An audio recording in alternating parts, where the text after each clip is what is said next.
أعوذ بالله من الشيطان الرجيم. يا أيها الذين آمنوا إذا قيل لكم تفسحوا في المجالس فافسحوا يفسح الله لكم وإذا قيل انشزوا فانشزوا يرفع الله الذين آمنوا منكم والذين أوتوا العلم درجات والله بما تعملون خبير. بسم الله الرحمن الرحيم. السلام عليكم ورحمة الله وبركاته. الحمد لله نحمده ونستعينه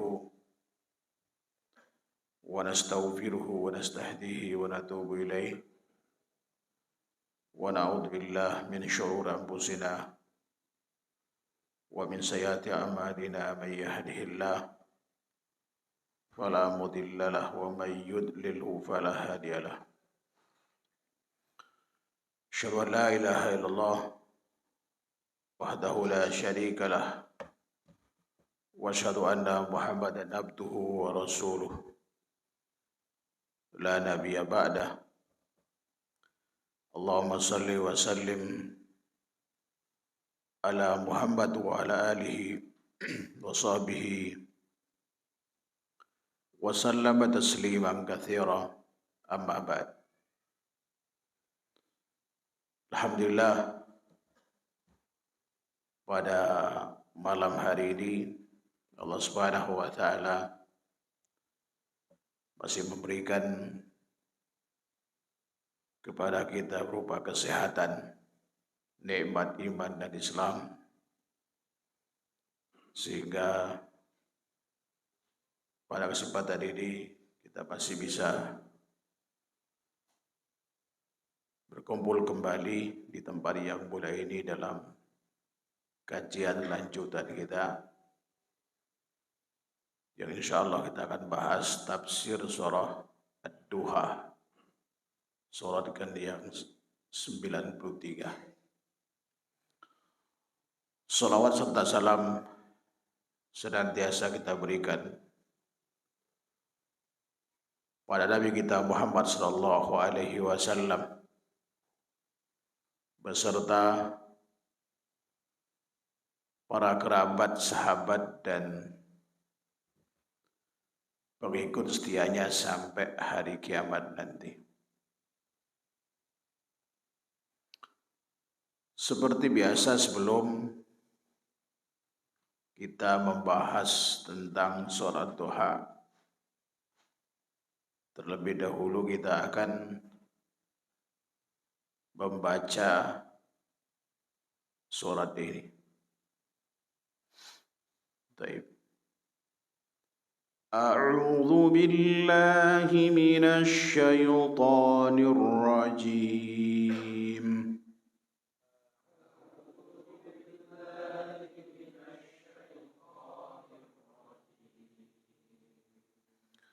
Bismillahirrahmanirrahim.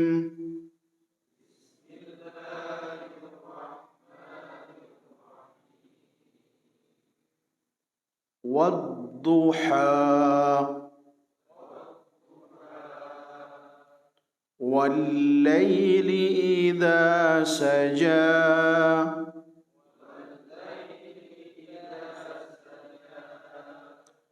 ما ودعك ربك وما قلى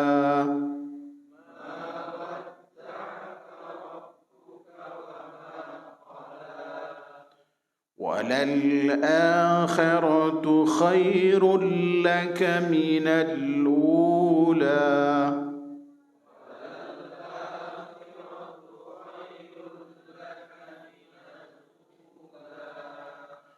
ولسوف يعطيك ربك فترضى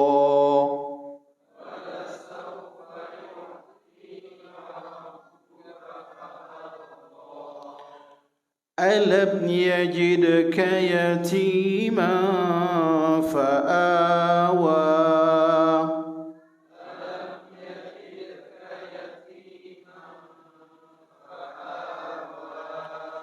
ووجدك ضالا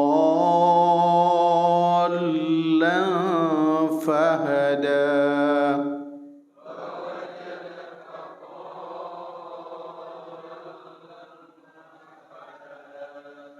ووجدك عائلا فأغنى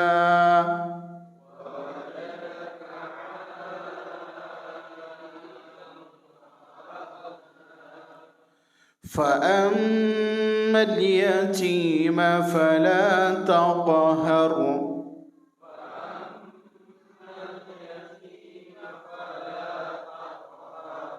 وأما السائل فلا تنهر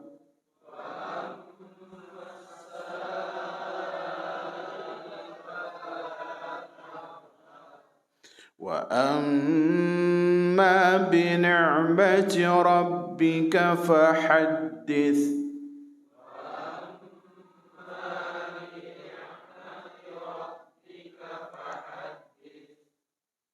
Baik, ada yang mau coba baca? Fadhal, coba dulu. Akhil Karim. Fadhal baca.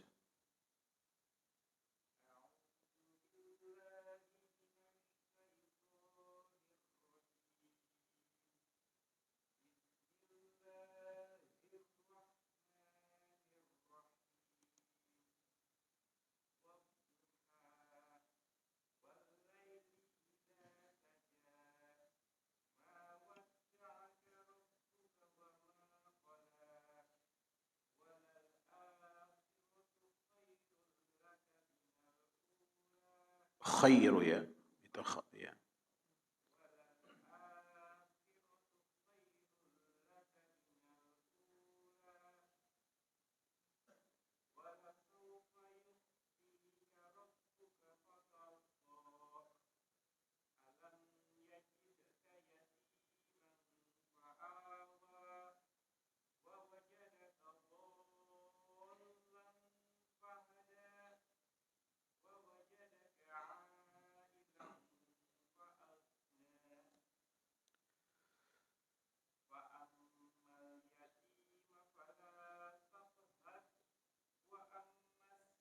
Wa amma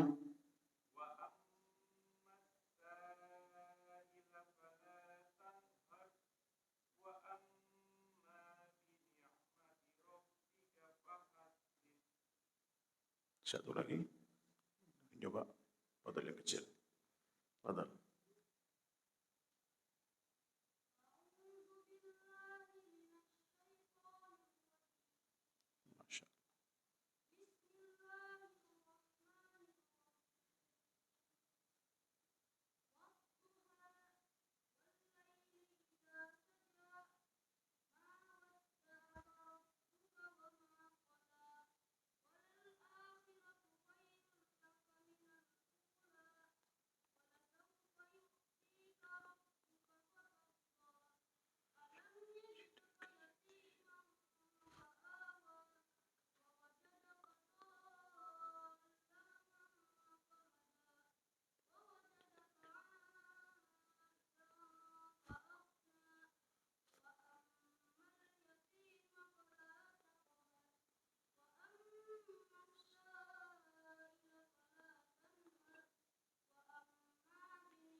Masya Allah, ahsanta. Barakallahu fiik. Mudah-mudahan jadi penghafal Quran. Hafal berapa juz nih? Hafal berapa? Masya Allah. Mudah-mudahan dimudahkan menghafal Al-Quran 30 juz insyaallah. Taib, artinya wadduha, demi waktu matahari yang sepenggalah, yang kita kenal dengan waktu duha. Duha artinya ketika matahari naik sepenggalah.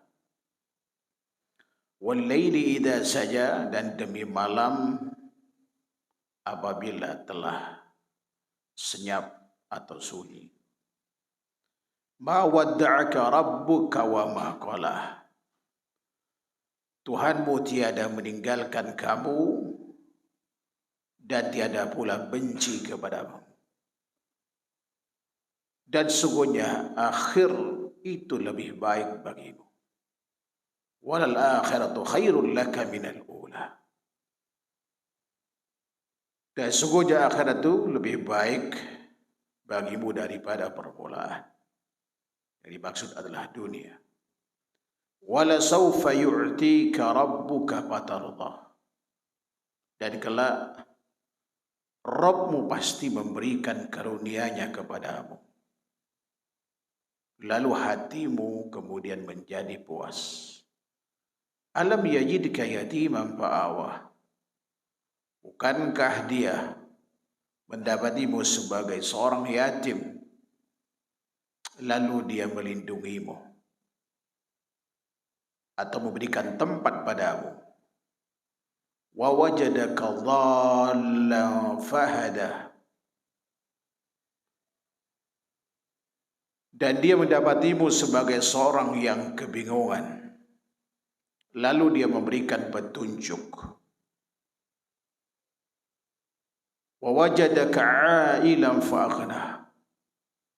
Dan dia mendapatimu sebagai orang yang kekurangan, lalu dia memberikan kecukupan. Fa'amal yatima fala taqhar. Adapun anak yatim, maka janganlah kamu berlaku sewenang-wenang. Wa ammas sa'ila fala tanhar. Dan terhadap orang yang minta-minta, maka janganlah kamu menghardiknya. Wa amma bi ni'mati rabbika fahaddits. Dan terhadap nikmat Rabbmu, maka hendaklah kamu menyebut-nyebutnya. Yang dimaksud adalah mensyukurinya. Ikhwan dan akhwat sekalian yang dirahmati Allah Subhanahu wa taala, kalau kita baca banyak riwayat terkait dengan sebab turunnya surah Duha ini, ada beberapa sebab. Namun dari sekian sebab itu, yang mendekati kebenaran adalah kasus ketika beliau setelah mendapatkan wahyu pertama, lalu kemudian ada istilah pada tafsir itu keterlambatan datangnya wahyu berikutnya dari malaikat Jibril.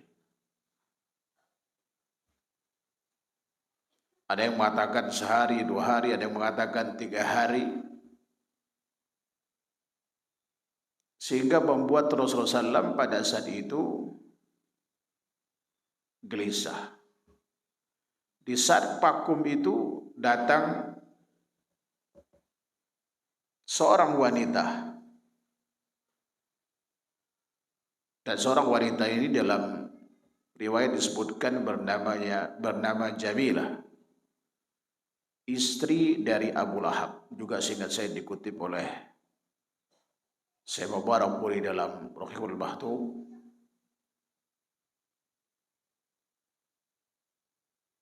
Dia mengatakan bahwa syaitanmu itu telah meninggalkanmu. Ada yang disebut syaitan itulah malaikat Jibril yang dimaksud, ada yang mengatakan Allah Subhanahu wa taala telah meninggalkanmu. Karena dianggap Rasulullah ini seperti orang kesurupan, mengaku dapat wahyu, versi orang musyrik saat itu. Sehingga ketika ada kevakuman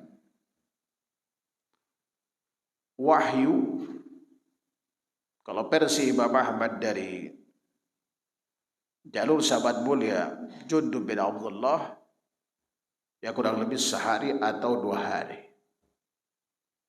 Ada yang menyebutkan 3 hari.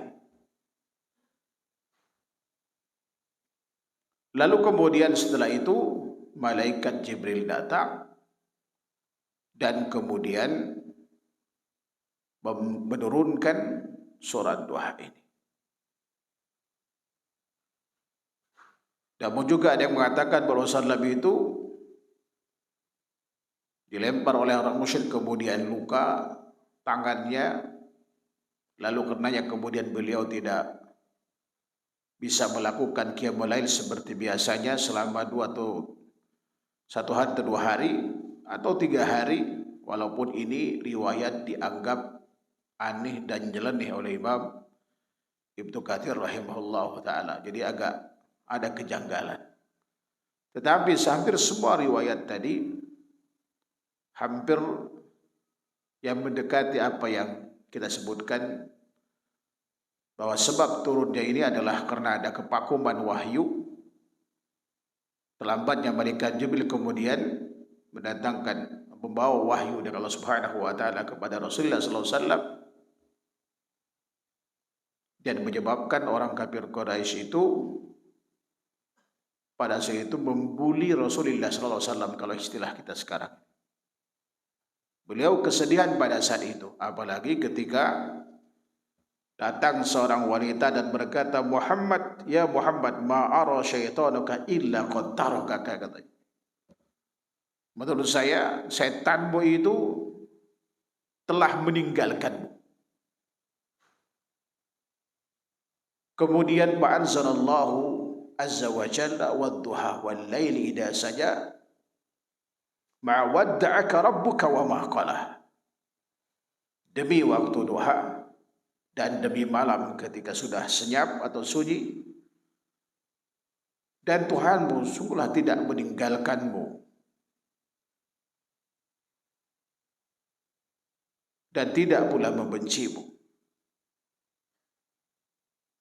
Hadis ini juga diriwayatkan oleh Imam Bukhari dan Muslim, dan riwayat Imam Tirmidzi dan Imam An-Nasa'i.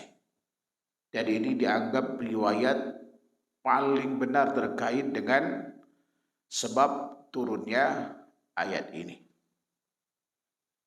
Ada riwayat lemah bahwa yang mengatakan seperti itu adalah Khadijah. Kan gak mungkin Khadijah mengatakan itu pada suaminya, di mana kita tahu bagaimana pembelaan beliau terhadap Rasulullah SAW. Namun hadis semacam ini adalah lemah.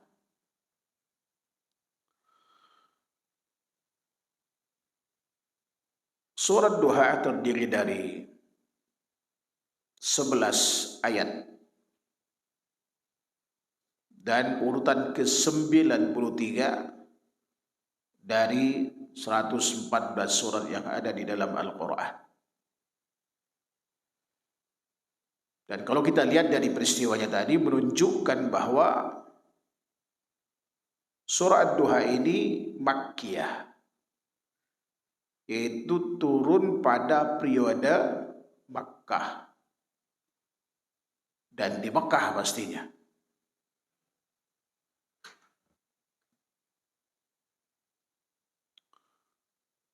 Kemudian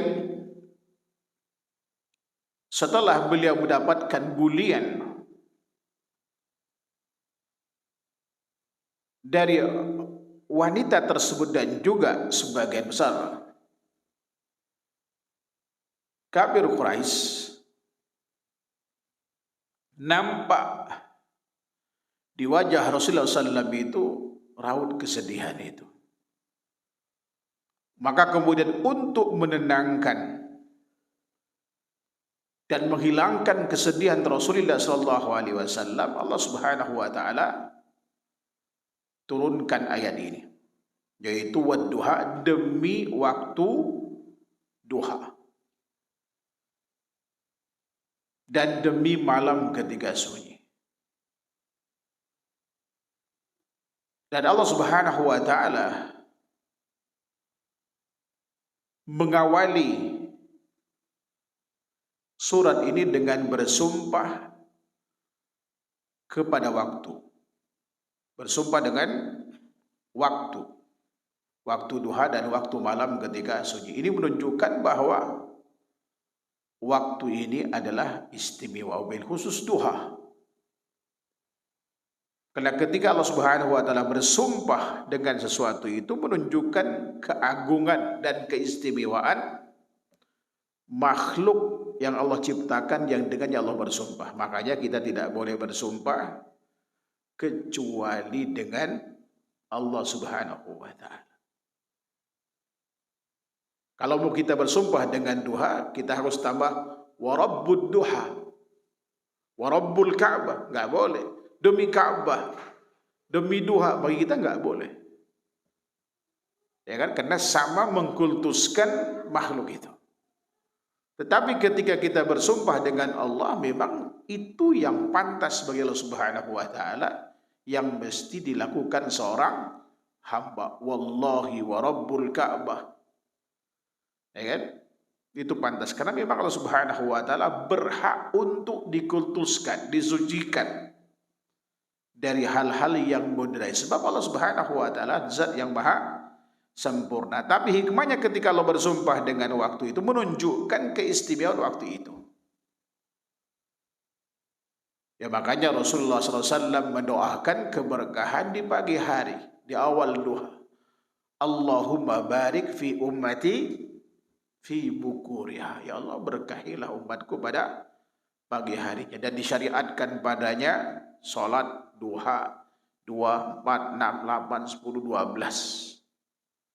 Ya kan? Dengan keistimewaan tertentu. Barang siapa yang salat 4 rakaat kata Rasulullah di awal nahar, maka Allah Subhanahu wa taala akan mencukupi kebutuhan kita di sisa hari itu. Atau hadis riwayat Imam Abu Daud Tirmidzi di mana Rasulullah itu pernah mengatakan man shallat duha isnatai asyara raka'ah banallahu lahu qassan fil jannati min dhahab. Barang siapa yang salat duha 12 rakaat, maka niscaya Allah bangunkan baginya sebuah istana yang terbuat dari emas di dalam surga. Ini waktu duha ini waktu istimewa. Dan waktu di mana kita banyak beraktivitas.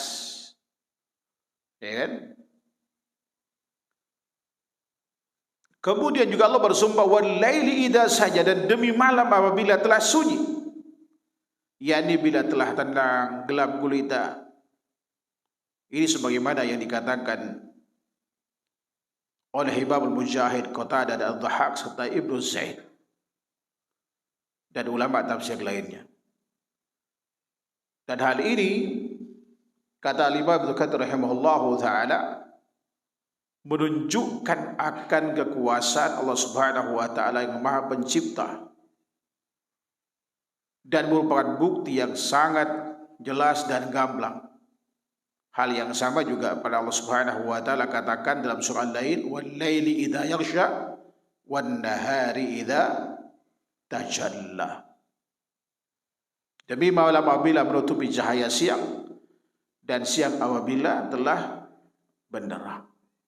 Ya, siang dan malam waktu yang sangat istimewa di mana siang kita beraktivitas dan malam adalah waktu kita manfaatkan untuk istirahat. Makanya Rasulullah pernah melarang sahabat mulia, bahkan memarahi beliau, Abdullah bin Amr bin As itu ketika habis Isya begadang. Kalau enggak ada manfaatnya beliau suruh tidur. Tetapi beliau pernah bergadang bersama sahabat mulia Abu Bakar, Umar dalam urusan umat. Artinya bukan tidak boleh tidak istirahat, ya kan? Tidak tidur di malam itu kalau memang urusan sangat penting. Tapi kalau sekedar nonton tinju, nonton bola, ya kan, sampai subuhnya kelewatan, itu enggak boleh, itu haram. Karena badan kita ada hak untuk istirahat.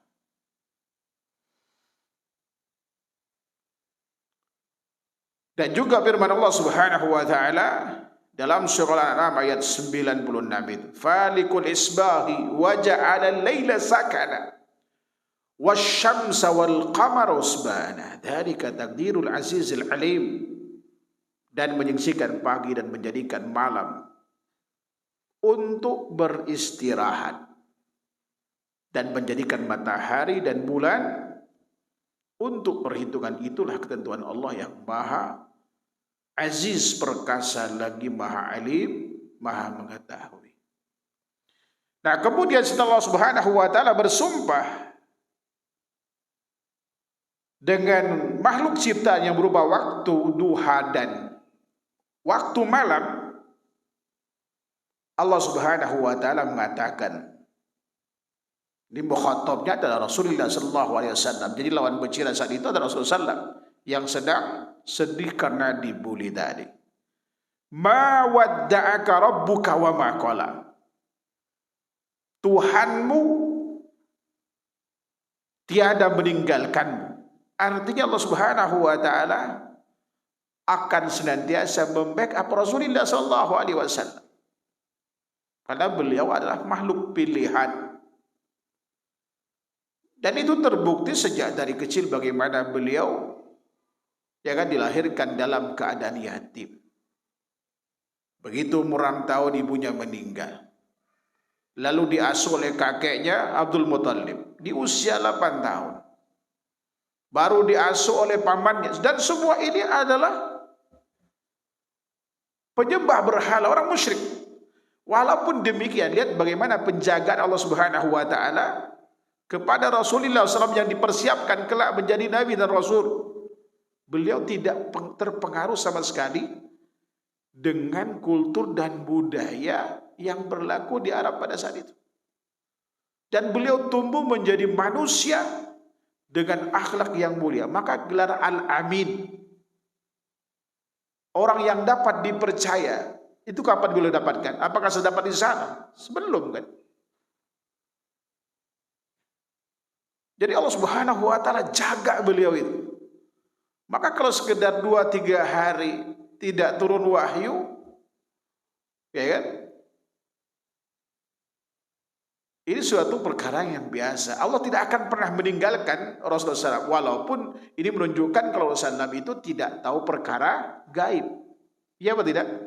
Andai kata tahu perkara gaib, niscaya beliau tidak akan sesedih itu ketika dibunuh. Ntar kalau beliau tahu nih, paling 2 hari lagi akan datang tuh malaikat Jibril. Tenang aja. Gitu kan? Ini menunjukkan bahwa Nabi kita SAW juga tidak tahu perkara yang gaib kecuali yang Allah beritahu kepada beliau. Maka kalau ada orang di dunia ini tahu perkara gaib, dibilang apapun namanya mukasyaf, apalagi atau orang yang bilang wali majub, dunianya udah beda dengan dunia kita, walau dohirnya ada sejatinya orang gila, ya kan? Itu aneh sebenarnya. Apalagi menyampaikan pesan-pesan agama yang menyeleneh, bahkan menyelisih Quran dan hadis Nabi SAW. Abaikan itu semua, ya kan? Karena Rasulullah SAW itu tidak tahu perkara gaib kecuali yang disampaikan Allah melalui malaikat Jibril. Baru beliau tahu. Wa illa aslinya sebagai manusia beliau tidak tahu juga. Buktinya beliau bersedih ketika dibunuh kan. Nah, yang membedakan kita dengan beliau ini adalah Rasulullah SAW itu mendapatkan wahyu. Makanya di Al-Quran Allah katakan, Kul innama ana basyarum mithlukum yuha ilayya. Katakan Muhammad, saya ini memang sama seperti kalian. Manusia makan, tidur, sakit, sedih wajar. Yang membedakan manusianya beliau dengan kita, beliau dapat wahyu, kita enggak.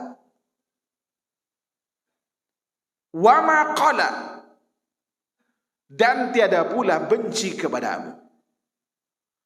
Karena biasanya mungkin asumsi orang musyrik pada saat itu, ketika mendapatkan wahyu mereka terdiam kan. Wah, ini benar-benar Nabi, jangan-jangan. Begitu kemudian beliau bersedih karena terlambat datangnya wahyu, Rasulullah bersedih. Dia asumsikan bahwa Allahmu, walaupun disebut di situ ada setanmu itu, telah meninggalkanmu, telah membencimu. Tapi Allah jawab setelah bersumpah dengan waktu duha dan waktu malam tadi, ma wadda'aka rabbuka wa ma qala. Tuhanmu tidak meninggalkanmu, tidak pula membencimu. Ada hikmah jelas di balik ini, ya supaya Rasulullah SAW itu barangkali tenang. Sebab sebelumnya beliau setelah mendapatkan malaikat Jibril membawa wahyu, ya kan, surah Al-Alaq 5 ayat pertama, Rasulullah kan juga pada saat itu antara yakin dengan tidak. Akhirnya kemudian istri beliau menenangkannya dan membawanya ke rumah sepupunya, yaitu Waraqah bin Nawfal. Ya kan? Dan kemudian Waraqah bin Nawfal berdasar pengalaman dalam membaca kitab-kitab suci sebelumnya, dia katakan, ini namus, ini malaikat Jibril yang pernah datang ke Nabi Musa dulu. Dan biasanya orang yang didatangi oleh namus semacam ini nanti akan diusir oleh kaumnya. Andai kata aku hidup di saat diusir oleh kaummu, aku ingin bersamamu. Apa kau akan diusir? Kata, iya, kata siapa namanya? Kata Waraqah bin Nawfal. Dan kita tahu bagaimana Rasulullah SAW kemudian hijrah ke Habasyah 2 kali dan kemudian hijrah untuk selamanya ke Madinah Al-Munawwarah. Artinya memang bisyarah tentang kenabian dan kerasulan Nabi SAW itu ada di kitab-kitab sebelumnya. Bahkan menurut Dr. Zakir Naik itu, bahkan di kitab Hindu Buddha juga ada. Ya kan, isyarat tentang kenabian Nabi Muhammad SAW sang juru selamat, walaupun namanya bukan Muhammad seperti itu. Ini luar biasa. Ini mengisyaratkan bahwa aslinya seluruh agama yang dianut bangsa-bangsa sebelum kita ini adalah Islam. Sejak Nabi Adam sampai Nabi Muhammad sama seperti Islam. Hanya campur tangan manusia yang membuat bid'ah di dalam agama. Jadi bid'ah itu sejatinya penghancur, ya kan, agama itu. Dan terbukti agama-agama sebelumnya, sehingga Injil Taurat gak tahu benar tidaknya. Makanya Rasulullah SAW mengatakan ketika dia oleh sahabat harus bersikap apa? Jangan didustakan karena takut benar, dan jangan dibenarkan takut bohong. Itu sikap kita terhadap Taurat dan Injil. Tapi Al-Quran 100% benar. Ya kan? Makanya sampai sekarang dimanapun kita berada, Qurannya sama. Walaupun Syiah itu mencoba ingin meragukan umat Islam dengan mengatakan bahwa Quran yang ada di kita ini adalah tidak lengkap. Ada beberapa surat yang dihilangkan. Kan? Karena sentimen dengan sahabat mulia Abu Bakar, termasuk sahabat mulia Umar bin Khattab radhiyallahu ta'ala anhu. Namun penelitian yang dilakukan oleh Profesor Dr. Sulaiman As-Salumi, pernah belum cerita sama kita di kelas dulu ketika di Ummul Qura, ketika beliau melakukan bertahun-tahun beliau meneliti dari masjid ke masjid di Iran itu, dari surau, dari madrasah, dari perpustakaan ke perpustakaan, beliau tidak menemukan Al-Quran di sana kecuali sama persis dengan yang ada di kita ini. Berarti kan omong kosong. Itu penelitian beliau.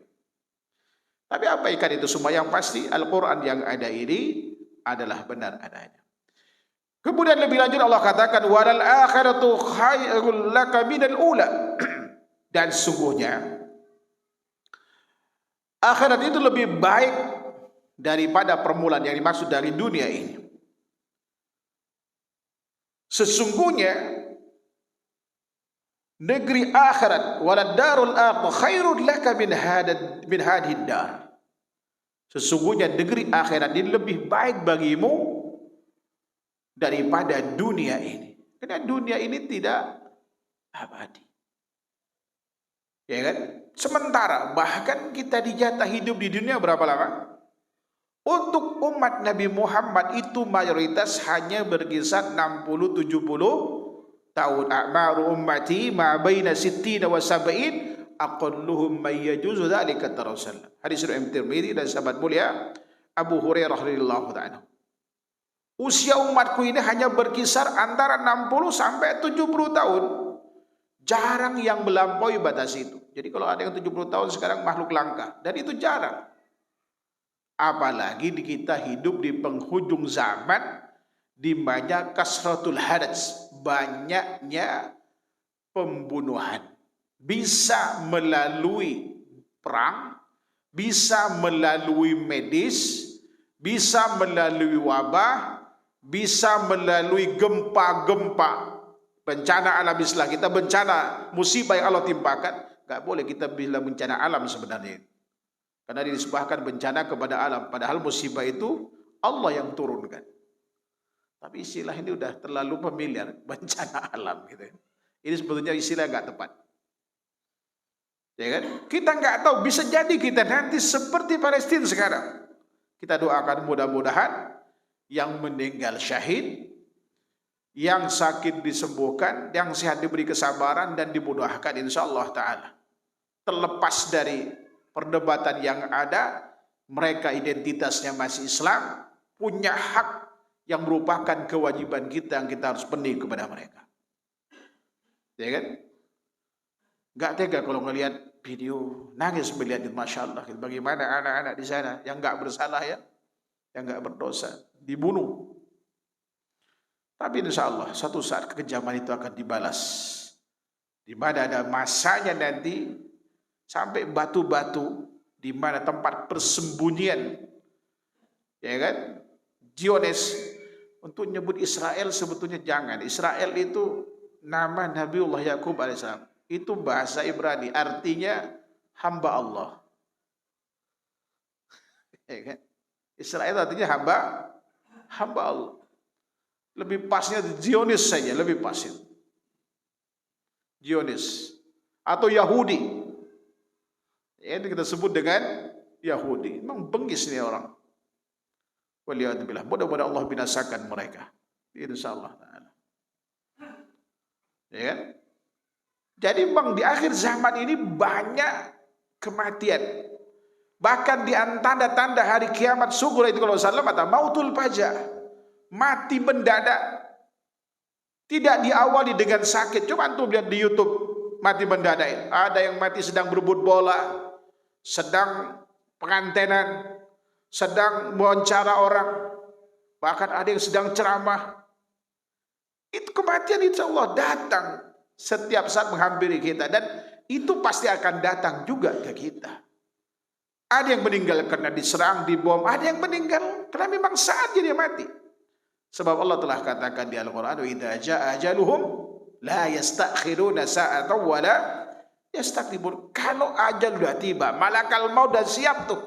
Kapan, jam berapa, detik apa, sebabnya apa, wafat.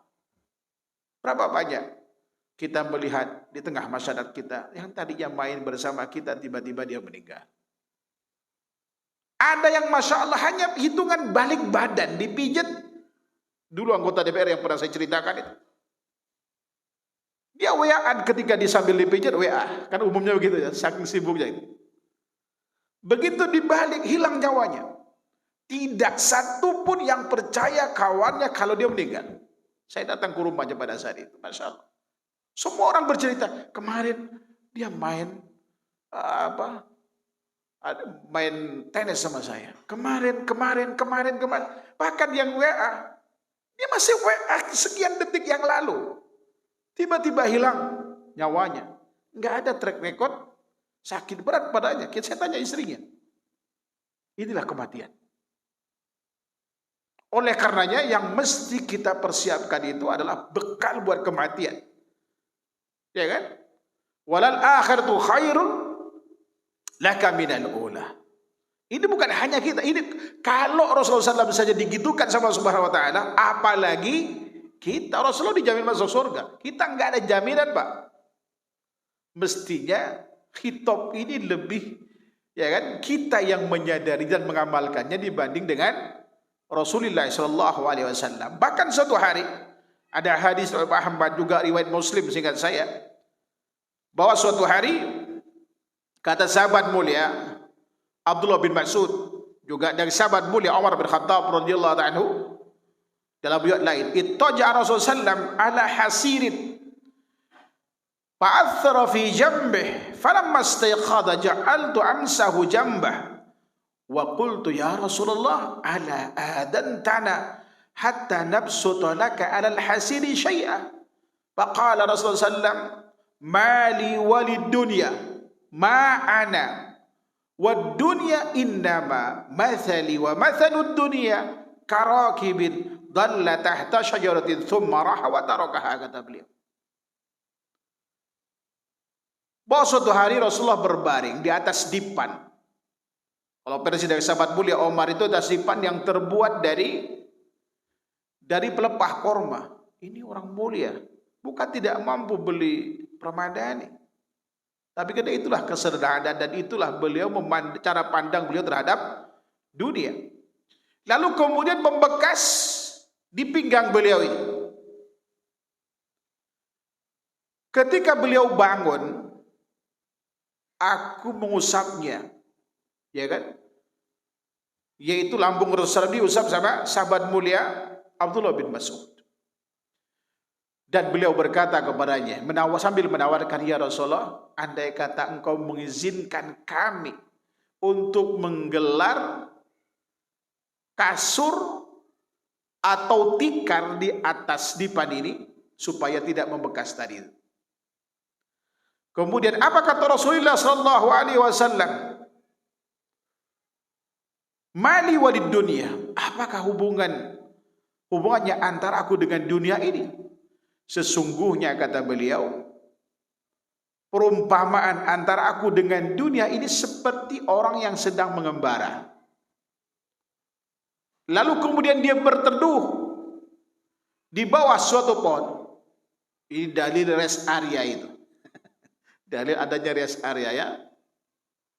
Summa raha wa tarakaha. Kemudian dia akan pergi dan meninggalkan tempat itu. Adakah orang yang kemudian mampir di rest area lalu kemudian tinggal untuk selamanya di situ? Kan tidak. Yang namanya rest area, tempat berteduh, tempat istirahat, itu hanya sebentar. Paling BAB, minum, istirahat sejenak gitu ya, sholat dan seterusnya, kemudian dia pergi. Karena tujuan utamanya bukan tempat itu. Dunia ini ibarat tempat singgah. Tujuan akhir itu adalah akhirat itu. Makanya kalau orang 60 tahun, 70 tahun Allah berikan hanya sibuk untuk cari dunia, rugi. Ya kan? Bahkan sangat rugi. Andai kata dia sudah meninggal bisa hidup kembali, dia akan kecewa. Karena harta yang dicari selama ini, rumah mewah, mobil mewah, ya kan? Itu dinikmati di samping anak keturunannya juga pesaingnya, yaitu suami dari istrinya. Ada jaminan, Pak? Coba kalau antum meninggal, antum kaya, istri usia berapa tuh? 30. Oh, masih muda sekali itu. Yakin nggak kalau antum meninggal dia nggak nikah lagi? Hah? Walaupun antum bilang, ya kan, sayang, kalau saya meninggal jangan nikah lagi ya, biar kita bersatu nanti di sorga. Apa jawaban istri kira-kira? Emang di situ dijamin masuk sorga? Perasaan selama ini pelit-pelit aja, ibadahnya besar-besar saja, ya kan? Kalau dulu sahabat mulia Hudzaifah bin Al-Yaman pernah pesan pada istrinya, kenapa Rasulullah sarankan kan? Apa kata sahabat mulia Hudzaifah bin Al-Yaman pada istrinya? Lau aradti an takuni ma'i fil jannah fala tatazawwaji ba'di. Kalau kamu ingin bersama saya di sorga, jangan nikah lagi ya nanti setelah meninggalku. Ini Hudzaifah yang dijamin masuk surga. Lah kita udah duluan aja teh mati katanya. Paling sedih sebentar, paling lama 4 bulan 10 hari, itu pun karena Allah yang nentuin, Pak. Begitu pula sebaliknya, begitu istri meninggal, kira-kira antum sanggup tidak menikah lagi? Ya kan? Saya yakin sebagaimana kasus ikhwan dulu, saking cintanya sama istrinya, karena hafal Quran 17 juz, dia seorang pengusaha, sayang betul sama istrinya, sampai dia nyebokin mandiin dia tuh, saking sayang. Kayaknya saya nggak nikah lagi, Pak Ustaz. Apa yang terjadi begitu istri meninggal? 3 hari di rumah sendirian, Pak Ustaz. Rumah besar nggak ada artinya, sepi. Tolong carikan akhwat. Dapat akhwat, kasih biodata, dapat yang cantik, ya kan? Keturunan Turki, ya kan? Begitu datang dia nggak pede, Ustaz kecantikan katanya. Kalau antum nggak mau, saya yang maju. Ya kan? Allah berikan yang lebih. Hafal 30 juz, usia 21 tahun, limited edition yang begini. Kalau ada, cuman sayang, stoknya cuma 1. Sekarang udah punya ada 2 beliau. Itulah laki-laki. Makanya laki-laki nggak ada masa iddah, karena nggak sanggup. Ini 3 hari, Pak. Kalau perempuan masih bisa bersedih 4 bulan 10 hari. Kecuali orang India dibakar bareng sama suaminya.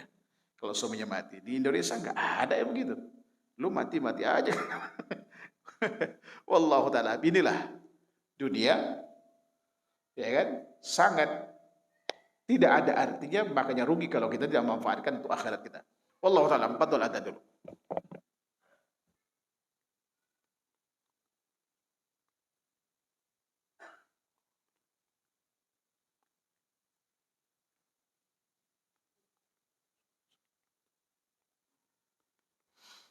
Taib.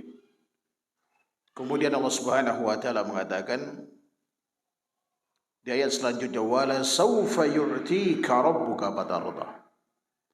Dan kelak, artinya di akhirat, Tuhanmu pasti memberikan karunia-Nya kepadamu, lalu kamu menjadi puas.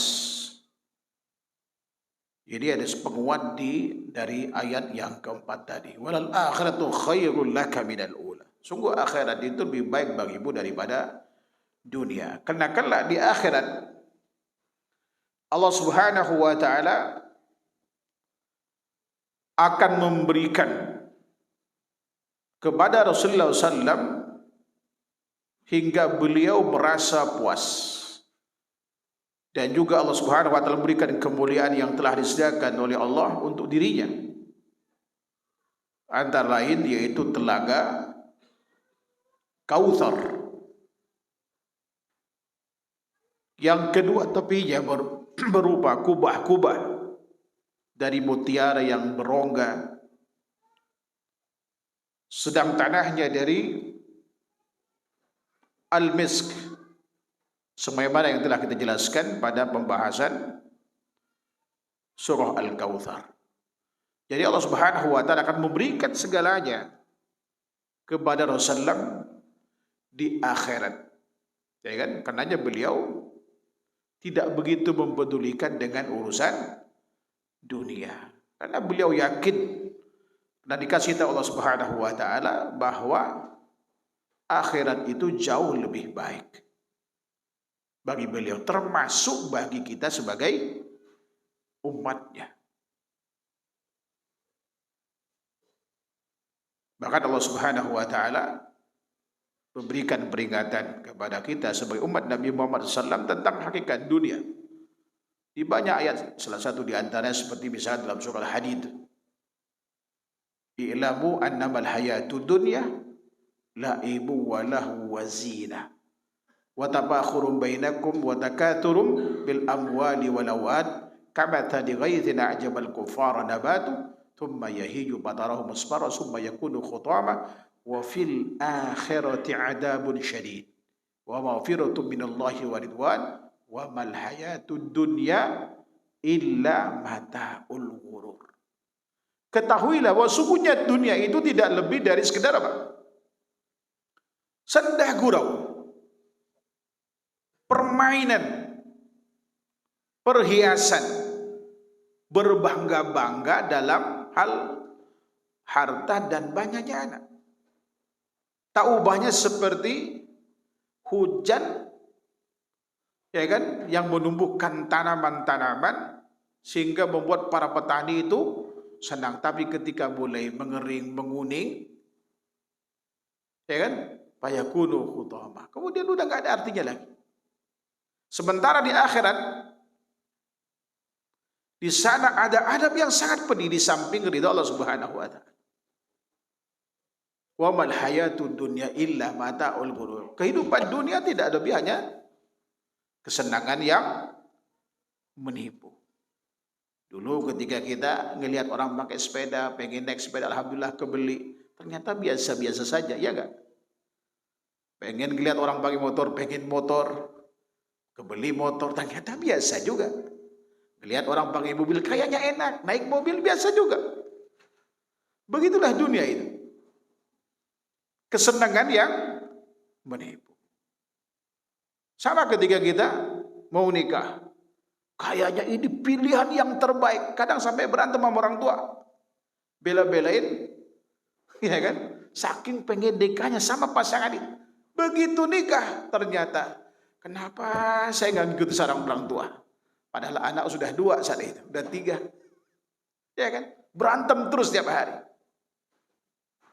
Baru itulah dunia. Dunia ada susah, ada sedih, ada senang. Ada kaya, ada miskin. Itulah dunia. Dialektik. Tapi di akhirat semua adalah kesenangan. Kebahagiaan abadi. Kalau di surga. Tapi kalau di neraka adalah kesengsaraan abadi. Puncak kesengsaraan itu ada di akhirat. Puncak kebahagiaan sebenarnya ada di akhirat. Oleh karenanya kita milih akhirat dibanding dengan dunia. Pilihlah di dunia ini jalan menuju kebahagiaan yang abadi di akhirat itu. Apapun situasinya, sekalipun kita miskin, jangan pernah berhenti beribadah Allah Subhanahu wa taala. Sebagaimana sahabat mulia Bilal bin Rabah miskin, tapi beliau dijamin masuk surga. Kalau bisa seperti 8 sahabat yang dijamin masuk surga. 8 dari 10 orang yang masuk surga itu pengusaha kaya. Di dunia harta melimpah ruah, istri 4. Ya kan? Semua serba cukup, anak banyak, di akhirat jamin surga. Ini Masya Allah udah di dunia 1, minta cerai lagi. Miskin. Ya kan? Ibadah enggak, di akhirat belangsakan. Waliyadzubillah. Enggak ada sama sekali bahagia gitu. Udah jatuh ketiban tangga. Kemudian alam yajidka yatiman fa'awa. Bukankah dia mendapatimu sebagai orang yatim lalu dia melindungimu? Ini Allah Subhanahu wa taala menceritakan tentang masa lalu Rasulullah sallallahu alaihi wasallam. Apa janji Allah itu pasti. Allah Subhanahu wa taala selalu melindunginya. Selalu dalam pengawasan Allah. Semua Allah cukupkan apa yang Rasulullah harapkan. Sepanjang Rasulullah SAW ini apa? Mengikuti ketentuan Allah Subhanahu wa taala. Dan beliau ikuti. Ya kan? Di dunia beliau bahagia, di akhirat jaminan surga. Apakah ini hanya untuk Rasulullah SAW? Jawaban tidak. Buktinya para sahabatnya, ya kan, kaya raya dijamin juga masuk surga. Artinya kalau kita melakukan apa yang dilakukan oleh Rasulullah dan para sahabat, kita akan mendapatkan yang sama insyaallah ta'ala. Ya kan?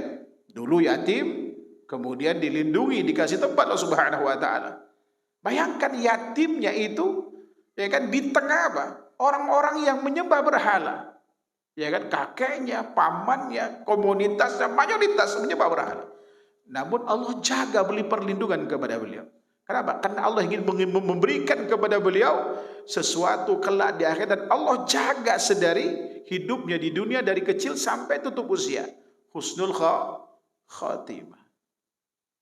Begitu pula wa wajadaka dhalam fahada, dan dia mendapat kamu sebagai seorang yang bingung, lalu dia memberikan petunjuk. Banyak tafsir terkait dengan ini. Ada yang mengatakan beliau pernah tersesat, ya kan, di lereng gunung di Mekah, kemudian Allah Subhanahu wa taala beri petunjuk padanya, atau ketika berjalan, ketika berdagang. Banyak tafsir terkait dengan ini. Ya kan? Kemudian hal yang kemudian Imam Ibnu Katsir rahimahullahu taala membawakan ayat yang semakna dengan ayat ini dari surah Asy-Syura ayat 52, wa wajada qadhalam fahada. Wa kadzalika auhayna, ini yang semakna dengannya, ka qauli wa kadzalika auhayna ilaika ruham min amrina ma kunta tadri mal kitab wal iman walakin ja'alnahu nuran nahdi bihi man nasya'u min ibadina. Beliau katakan, dan demikian pula kami wahyukan kepada wahyu Al-Quran dengan perintah kami. Sebelumnya kamu tidak mengetahui apakah Alkitab itu Al-Quran, apa itu Quran, dan tidak pula mengetahui apakah itu iman. Tetapi kami menjadikan Al-Quran itu cahaya yang kami tunjuki dengan dengannya siapa yang kami kehendaki di antara hamba-hamba kami. Itu aja Rasulullah SAW tadi. Ya kan, tidak tahu apa-apa, lalu kemudian Allah berikan wahyu kepadanya berupa Al-Quran, kemudian beliau meniti di jalannya itu. Dan ini adalah apa? Kasih sayang Allah Subhanahu wa taala kepada hamba-hambanya, di antaranya adalah Rasulullah sallallahu alaihi wasallam yang tidak tahu apa-apa kemudian diberikan petunjuk kepadanya, termasuk kita. Allah berikan hidayah kita. Ya tadinya mungkin pelaku Islam, tapi pelaku bid'ah. Sekarang alhamdulillah Allah berikan hidayah kita kepada sunnah. Mudah-mudahan ini senantiasa hidayah taufik ini diberikan kepada kita Allah Subhanahu wa taala sampai tutup usia kita. Ya kan? Ini nikmat yang telah Allah Subhanahu wa taala berikan kepada Rasulullah sejak dari awal sebelum beliau menjadi nabi sampai kemudian menjadi rasul sampai kemudian tutup usia. Ya kan? Ini mengindikasikan bahwa ya kan, akhirat itu adalah segalanya. Makanya beliau katakan tadi, sungguh akhirat itu lebih baik bagimu daripada dunia ini. Rasulullah pernah menderita, iya, tapi penderitaan itu tidaklah seberapa dibanding kalau kemudian harus menanggung misalkan nanti di akhirat ketika dia tidak mengikuti perintah Allah Subhanahu wa taala. Kemudian wa wajadaka a'ilan fa'aghna, dan dia mendapatkanmu sebagai seorang yang kekurangan lalu kemudian memberikan kecukupan, baik melalui paman-pamannya, kakeknya, ya kan, dan kemudian Subhanahu wa taala cukupkan. Rasul tidak pernah kelaparan, alhamdulillah. Bahkan bukan hanya itu, Rasulullah SAW juga membantu dan tidak pernah menolak orang yang minta. Jadi Rasulullah ketika diminta, beliau tidak pernah menolaknya. Berkata, oh tidak, maaf, enggak, saya enggak punya, enggak. Ini artinya Rasulullah SAW serba kecukupan. Bahkan ada yang mengatakan, sejarawan, pernah saya baca, Rasulullah SAW itu lebih kaya dari sahabat mulia Abu Bakar, Umar. Bahkan lebih kaya dari seluruh sahabat yang ada. Cuman sejarawan itu kan memotret biasanya kalau orang-orang besar, penguasa, ya kan, begitu meninggalkan ada istana, ada harta yang ditinggalkan. Sementara Rasulullah tidak sama sekali. Lalu kemudian disumsikan kalau Rasulullah miskin. Tidak, Rasulullah kaya. Namun hartanya itu semua diinfakkan di jalan Allah Subhanahu wa taala, di samping kemudian memenuhi kebutuhan untuk keluarganya. Bahkan sahabat mulia Uqbah bin Amir pernah menceritakan habis sholat asar tidak seperti biasanya. Beliau biasanya habis sholat langsung zikir. Ini enggak, langsung masuk ke dalam rumah. Para sahabat kaget dan menduga Rasulullah tidak akan melakukan ini kecuali ada perkara penting. Ternyata begitu keluar dari rumah, para sahabat nanya tentang kenapa beliau tidak zikir dulu langsung masuk ke rumah. Ternyata beliau gelisah, masih ingat ada 3 lempengan perak yang belum terbagi. Takut nginep malam itu. Ini artinya beliau memang tidak pernah menyimpan harta. Ya kita di kulkas penuh masih bingung besok makan apa, masak apa gitu. Ya kan gitu. Rasulullah SAW enggak pernah peduli dengan itu. Bahkan Aisyah radhiyallahu anha pernah hanya punya makanan 3 butir korma, tapi begitu datang orang yang lebih membutuhkan, dalam riwayat Bukhari itu, ketika datang kepada beliau seorang wanita dengan 2 putrinya dalam kondisi sangat lapar. Aisyah punya 3 butir korma, itu pun sejatinya itu buat beliau tadinya itu. Tapi karena ada yang lebih membutuhkan, akhirnya beliau kasih masing-masing 1. Kedua anak memakan dengan lahap karena sakit laparnya. Ibunya begitu mau makan, direbutin oleh putrinya, akhirnya dibelah 2. Dikasih ke putrinya, ibunya nggak makan. Ketika Rasulullah datang, Rasulullah diceritakan sama Aisyah tentang sikap ibu tadi. Apa kata Rasulullah? Perbuatan ibu tadi itu menyebabkan dia masuk surga atau menghalanginya masuk neraka. Ya kan? Lihat kasus Aisyah. Bayangkan beliau butuh tapi masih memberikan kepada orang yang lebih membutuhkan. Dan ibu tadi yang butuh memberikan kepada anaknya kelaparan. Ya kan? Aisyah insya Allah mendapatkan hal yang serupa. Ya kan? Kalau yang menjadi sebab saja orang yang mendapatkan manfaat dari korma ini masuk surga, apalagi yang memberikannya. Lihat bagaimana Rasulullah dan para istrinya mencontohkan kepada kita, mereka itu lebih mementingkan akhirat dibanding dengan dunia. Bukan berarti tidak boleh cari dunia. Silakan antum mau kaya, cari harta, tapi jangan lupa di situ ada hak dalam harta kita. Ada hak ibu kita, ada hak saudara kita, ada hak istri kita, ada hak kemudian sama anak kita. Ada yang wajib tuh, ada yang sunnah ya ke mertua kita, untuk membahagiakan mereka. Ya kan? Ada kemudian kalau antum ada hak fakir miskin ketika sampai nominal zakat atau antum sedekah. Juga ada masjid yang belum selesai dibangun, antum bangun dan seterusnya. Kalau kita lakukan dengan harta seperti itu, maka kita insya Allah termasuk seperti 8 dari 10 sahabat yang kaya. Di dunia harta melimpah ruah, di akhirat ada jaminan surga. Jangan seperti Qarun, saking kayanya.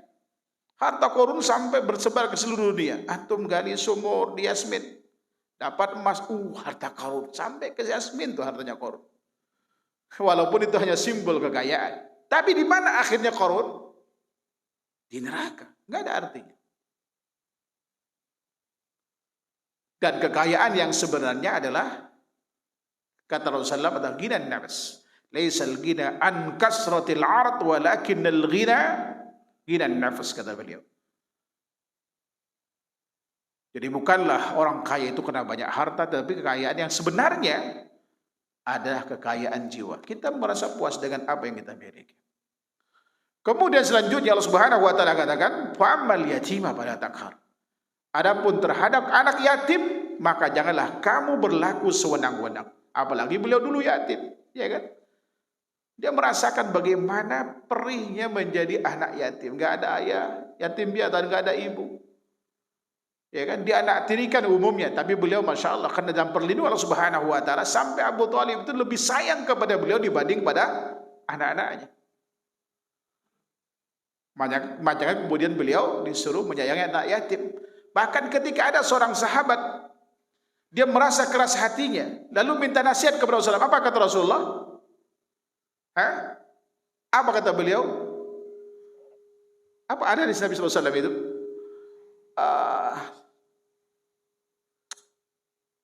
Wamsah ra'sal yatim, kata beliau itu.